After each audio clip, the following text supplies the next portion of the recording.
রাজ্যের চিকিৎসা ব্যবস্থার ক্ষেত্রে আরও এক নয়া পালক সংযোজন হয়েছে। অবশ্য আজ আগরতলার আইএলএস হাসপাতালের একটি নতুন ক্যান্সার কেয়ার ফ্যাসিলিটি ইউনিটের উদ্বোধন অনুষ্ঠান অনুষ্ঠিত হয়েছে এবং বিশেষ করে এক্ষেত্রে আজ অংশগ্রহণ করেছেন প্রধান অতিথি হিসেবে রাজ্যের মুখ্যমন্ত্রী প্রফেসর ডক্টর মানিক সাহা। একই সঙ্গে আইএলএস হাসপাতালের কর্তৃপক্ষ এছাড়াও যারা ক্যান্সার বিশেষজ্ঞরা রয়েছেন তারাও কিন্তু আজ উপস্থিত ছিলেন। ফিতা কেটে এর আনুষ্ঠানিক উদ্বোধন করেছেন রাজ্যের মুখ্যমন্ত্রী ডক্টর মানিক সাহা এবং তিনি এর ব্যাখ্যা তুলে ধরেছেন যে বর্তমান সময়ে চিকিৎসা পরিষেবায় রাজ্যের অনেকটাই উন্নত হচ্ছে এবং এর সঙ্গে রাজ্যের মানুষজন যেন সুবিধা ভোগ করতে পারেন, বহিরাজ্যমুখী যেন না হতে হয় তাদেরকে। তাই রাজ্যের অন্দরে যেন সমস্ত রকমের পরিষেবা গঠন করা যায়, সেই নিরিখে আইএলএস হাসপাতালের এই ক্যান্সার কেয়ার ফ্যাসিলিটি ইউনিটের উদ্বোধন আগামী দিনে যথেষ্ট তাৎপর্যপূর্ণ ভূমিকা রাখবে বলেও কিন্তু আশাবাদী বিভিন্ন মহল। আর সেই প্রসঙ্গ আজ তুলে ধরলেন রাজ্যের মুখ্যমন্ত্রী। কি বললেন তিনি, শুনুন। ক্যান্সার ইনস্টিটিউশন যেখানে ওখানে আমি একটা জমি কিনেছি আমাদের ত্রিপুরা সরকারের, যে যাতে ওখানে থাকার, কারণ ক্যান্সার পেশেন্টের সাথে তাদের যে ফ্যামিলি মেম্বার থাকে তাদের থাকার অসুবিধা হয়, লং ডেজ লং মান্থ থাকতে হয়, তাদের থাকার জন্য আমি নিজেও গেছি, সেখানে কাজ শুরু হয়েছে। তো যদি ওখানে লোড বেশি, অনেক বেশি, তো যদি এখানে এই ধরনের ফেসিলিটিস এখানে হয় তাহলে আমাদের যারা suffering people, particularly cancer patient, তাদের বাইরে যাওয়ার যে প্রবণতা সেটাও অনেকাংশে কমবে। এখানকার আজকের যে ইনোগ্রেশন আমরা করলাম, যে রেডিয়েশন অনকোলজি এর একটা synergy STM platform with IMRT, IGRT and 3D CRT, এগুলোর টার্ম তো আমাদের জানা নেই, তবু আমি এখানে দেখলাম যে it benefits from the precision, very precision and effectiveness of image guided radiation therapy. তো এই যে বিষয়, সাধারণ মানুষ তো এটা বুঝবে না, কিন্তু একুরেট ট্রিটমেন্টের ক্ষেত্রে, ডায়াগনোসিসের ক্ষেত্রে এই ধরনের যে মেশিন এখানে ওনারা লাগিয়েছেন, সত্যি আমি আশা করি যে ত্রিপুরা রাজ্যের যারা ক্যান্সার পেশেন্ট যখন ওনারা জানবেন, একদিনে সেটা হবে না, সময় লাগবে, যখন মানুষ জানবে এবং তার রেজাল্ট যখন বেরোবে তখন এখানে পেশেন্টের কম হবে না, জায়গার বরং কম হবে। আমি যা দেখলাম এখানে জায়গারই এখন, যখন ডক্টর ওমতেতাইজি এই কলেজ শুরু, হসপিটাল শুরু করেছিলেন, ভাবলেন এত বড় হসপিটাল, এখন সময়ের তালে তালে এখন মনে হচ্ছে এখানে জায়গারও কম হয়ে যাবে। আমি দেখছিলাম আজকে আসার সময়, কিন্তু আমি জানি যে ইনফ্রাস্ট্রাকচার কিভাবে ডেভেলপমেন্ট করতে হয়, দে হ্যাভ দ্যাট মানে expertise, if I am not wrong. খুব সুন্দরভাবে সেই কাজটা ওনারা করেছেন। মেডিকেল অনকোলজি, নিউক্লিয়ার মেডিসিন, আমার খুব ভালো লাগলো যে আমাদের ত্রিপুরার ছেলে মেয়েরাই এখান থেকে এই সাবজেক্টে ওনারা বাইরের থেকে এসছেন এবং সোজা এসে আইএলএস হসপিটালে ঢুকে গেলেন। আমি কিছুটা মানে ন্যাবের এনবি হয় না যে আমাদের কেন সরকারি হসপিটাল আসলো না, কিন্তু যেহেতু ত্রিপুরাতেই আছে, so I have no problem. কাজ করছে, মেইন হচ্ছে মানুষের কাজ করা, মানুষের সেবা করা। আমি নিজেও ওরাল এন্ড ম্যাক্সিলোফেসিয়াল সার্জন, আমি জানি প্রচুর ওরাল ক্যান্সার আমি কাজ করেছি, ম্যান্ডিবুলেক্টমি, ম্যাক্সিলেক্টমি এসব তো করতাম, প্যারোটিডও করেছি এবং নেক সার্জারিও করতাম। সেখানে pec major graft, DP flap সবই করেছি সেখানে।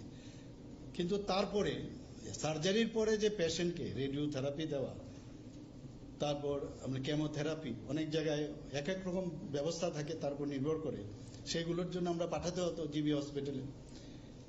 5 বছর অব্দি ওয়েট করতাম। পেশেন্টের কি মানে ক্যান্সার পেশেন্টের যে সাফারিং, সেটা যারা ক্যান্সার আক্রান্ত এবং তাদের ফ্যামিলি তারাই একমাত্র বুঝতে পারে।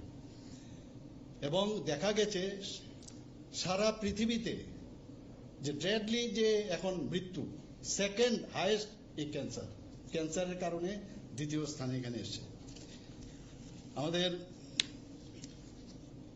ইন্ডিয়াতে এখন পর্যন্ত যে স্ট্যাটিস্টিক সেটা এসছে 1300 প্রতিদিন ক্যান্সার পেশেন্ট হয়ে তারা ক্যান্সারের পেশেন্ট মারা যায়। ভাবুন, 1300 এভরিডে এই ক্যান্সারের পেশেন্ট। কাজেই ক্যান্সারের রোগীদের অনেক সময় অবহেলা থাকে, neglecting themselves, sign and symptoms দেখে আগে ভাগে যদি দেখানো যায়, আর্লি ডায়াগনোসিস, আর্লি ট্রিটমেন্ট, তবেই সম্ভব হবে ক্যান্সার থেকে আমরা যদি মুক্তি পেতে হয়। আমরা জানি ক্যান্সারের তো দু ধরনের একটা টিউমার হয় আমাদের বিভিন্ন যে সেলগুলো আছে, সেলগুলো যখন কন্ট্রোল হয় না, ভগবান এমন এক আমাদের শরীরে সেল টিস্যু দেখ আমাদের শরীরটা তৈরি, আবার এই সেলও যখন মানে আনকন্ট্রোল হয়, এই সেলগুলো যখন তার ডেভেলপ হয়, তার থেকে আমাদের এই ক্যান্সার বা বেনাইন টিউমার আর এই ধরনের ক্যান্সার টিউমার হয়।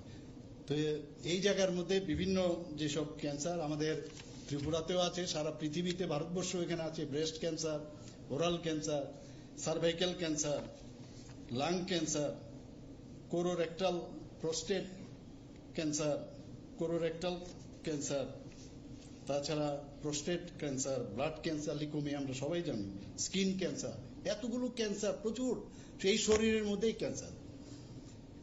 এখন তার জন্য আমরা জানি যে ক্যান্সার হওয়ার যে মেইন কারণ কিছু কার্সিনোজেনিক বিষয় আছে, সেগুলো বিশেষ করে যারা স্মোকার্স, টবেকো চিউয়ার্স, যদি স্মোক যারা করে তাদের ক্যান্সারের বেশি সাসেপ্টিবিলিটি থাকে মানে লাংসে, আর যারা টবেকো খায় বা বিটল নাট চিউয়ার্স তাদের ওরাল ক্যান্সার হয়। আর অন্যান্য এক্সপোজার আছে, আলট্রাভায়োলেট যে রেডিয়েশন হয়, স্কিন ক্যান্সার হয় ইত্যাদি আমরা সবাই জানি।